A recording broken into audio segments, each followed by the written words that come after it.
Hi everyone.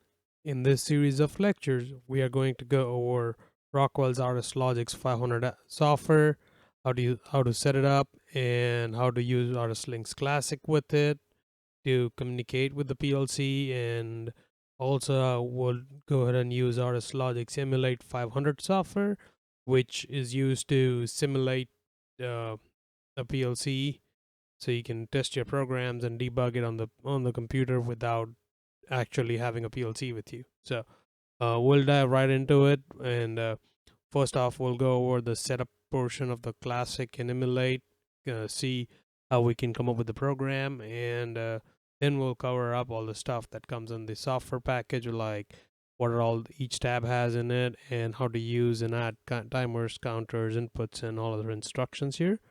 So yeah, let's get started on this.